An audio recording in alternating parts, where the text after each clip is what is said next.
Hello and welcome to the 6th edition of LuxdatesFirst Date Kit. Today we're talking about values, and I'm very excited to have a special guest with me, Dr. Keith Amoss. Good morning, Keith. Good morning. Do you want to introduce yourself? Certainly. Thank you very much, Claudia, for having me on here. So, why would I be of use to you to interview with regard to values, you might well ask.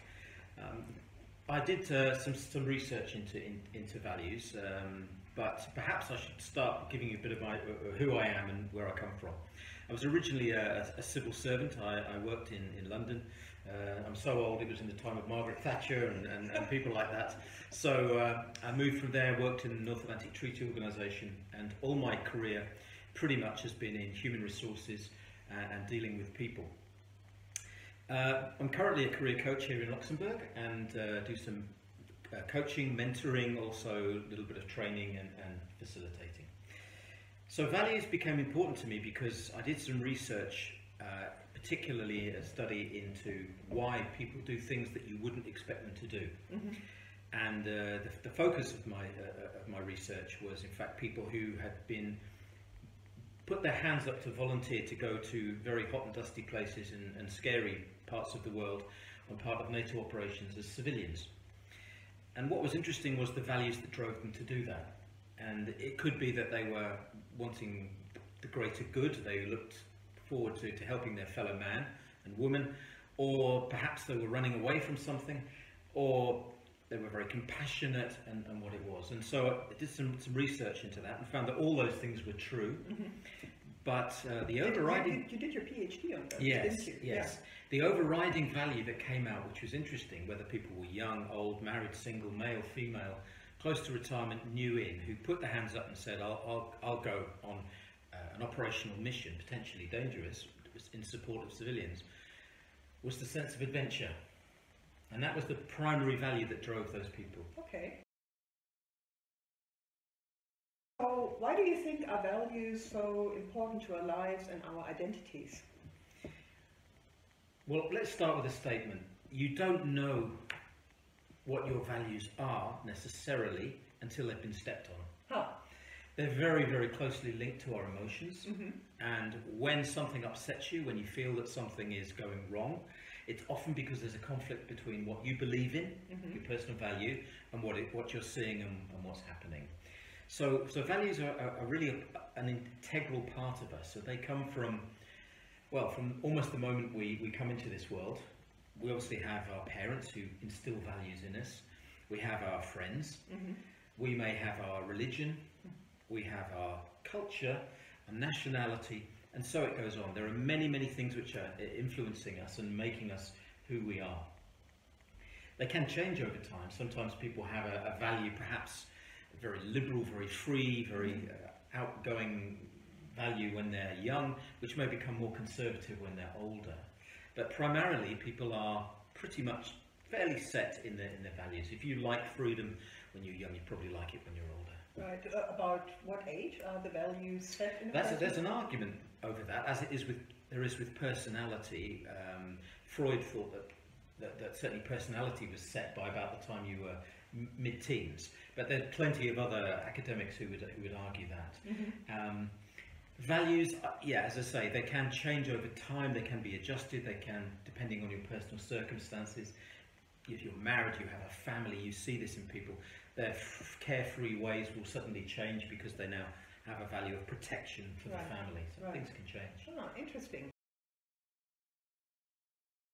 How can we identify our values? That's a fun one. If I was to say, or people were to have the question thrown at them, what are your top 5 personal values? I guarantee it would take a while for them to think them through. Some things may come out quite quickly, but ultimately it's not that easy. There are several ways. One way is to look back at a time when you were happy. Mm-hmm. When did you really enjoy yourself? What was that moment? Close your eyes, drift back, and then think about everything that was going on at that time.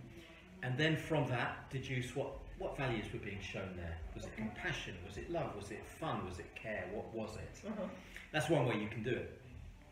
Another way you can do it is to actually do a test. And there are tests online, and there are tests which are available which will dig into your personal values by asking a series of questions.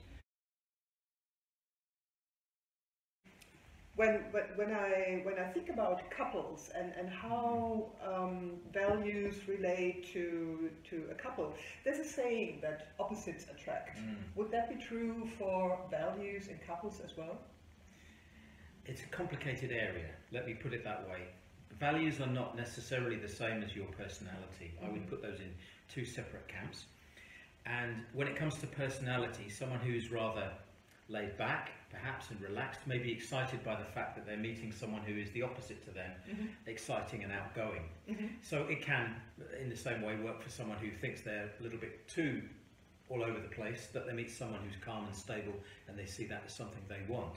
So in that case, you can get opposites that attract. In terms of values, they're so fundamental, however. And let me, in terms of relationships, put the ones I put at the top. Trust. Care, honesty, these commitment. These are things which, if they're just not there, it's unlikely that your relationship's going to flourish, in my opinion. So, difference between personality and values is, I think you need to be really looking for something similar in your partner in terms of your values. There may be one or two which are slightly off. But if you're someone who believes in fairness and respect for others, and your partner shows by his or her ways that they don't care about what other people think and they're not very respectful, it's not going to work. Simple as that.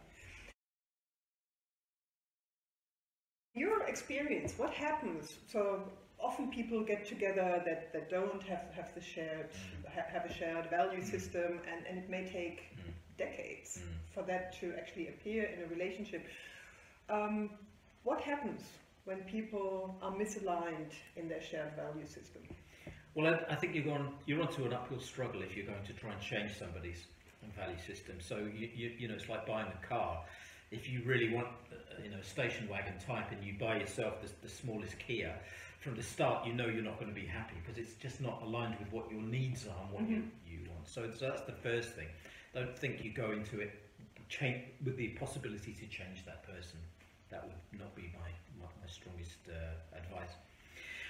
However, there is a sense in which people are not quite themselves when they first meet. Yeah.